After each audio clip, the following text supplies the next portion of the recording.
প্রিয় শিক্ষার্থী বন্ধুরা, 2022 সালের এইচএসসি পরীক্ষায় যশোর বোর্ডের ইংরেজি প্রথম পত্র বিষয়ের প্রশ্নপত্রের সমাধান।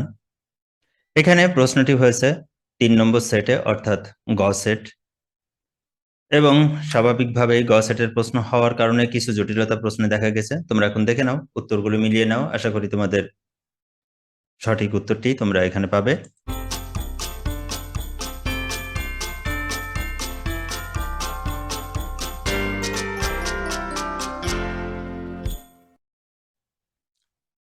প্রথমে হাকালুকি হাওয়ার সম্পর্কে যেটি এসছে, এখানে the word resource stands for এখানে উত্তরটি হবে wealth. Livelihood could be best replaced by subsistence. When do the mother fisheries produce fries?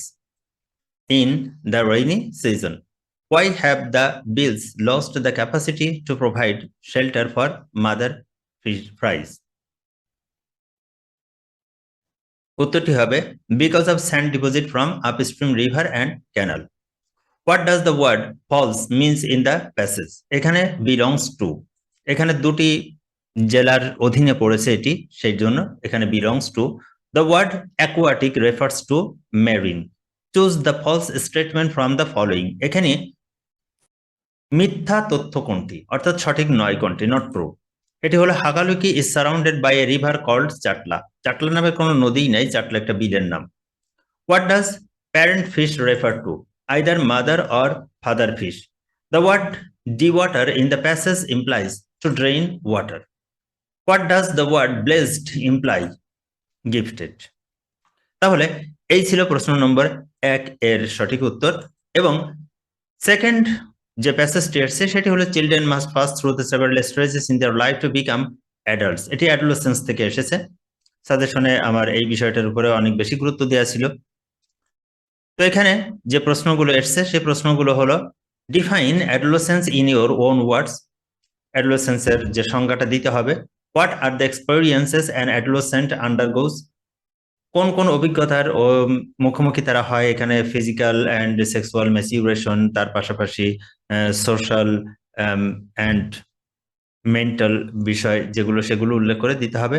Mention the stages of growth from childhood to adulthood. Childhood থেকে অ্যাডাল্টহুড পর্যন্ত আসতে যে স্টেজগুলো থাকে সেই স্টেজগুলো সম্পর্কে চাওয়া হয়েছে। Adolescence is a time of tremendous growth and potential describe in brief. যাই হোক, প্রশ্নোত্তর দিয়ে আমি দীর্ঘায়িত করব না। এখানে 3 নম্বরে যে সিনোনিম অ্যান্টোনিম গুলো রয়েছে, তোমরা যেটা বেশি জানতে চাও এখন দেখে নাও সম্ভাব্য সিনোনিম অ্যান্টোনিম গুলো কি হতে পারে। প্রথমটা সিচুয়েশন এর সিনোনিম কন্ডিশন, অর্থাৎ পরিস্থিতি। ফেয়ারলি, স্কার্সলি অথবা হার্ডলি। এখানে শব্দটা আছে ফেয়ারলি ইউনিভার্সাল, মানে স্পষ্টত, ঠিক আছে। তো ফেয়ারলি অনেকে আনফেয়ারলি বলবে, কিন্তু এখানে আনফেয়ারলি উত্তরটি হবে না। ইন্ডিপেন্ডেন্স এর বিপরীত শব্দ, তাহলে বন্ডেজ। রিজনিং, এখানে লজিক অথবা সেন্স। অ্যাবস্ট্রাক্ট, এখানে ম্যাটেরিয়াল, রিয়াল, অ্যাকচুয়াল। কনসিডার এর সিনোনিম রিকগনাইজ। এক্সার্ট, এখানে এক্সার্ট মিন্স অ্যাপ্লাই, সো এখানে রিমুভ অথবা রিলিজ। পটেনশিয়াল এর বিপরীতে ইউজলেস, ইন্ডিভিজুয়াল, সিঙ্গেল, এবং ট্রিমেন্ডাস এর উত্তর এক্সট্রিম, চরম।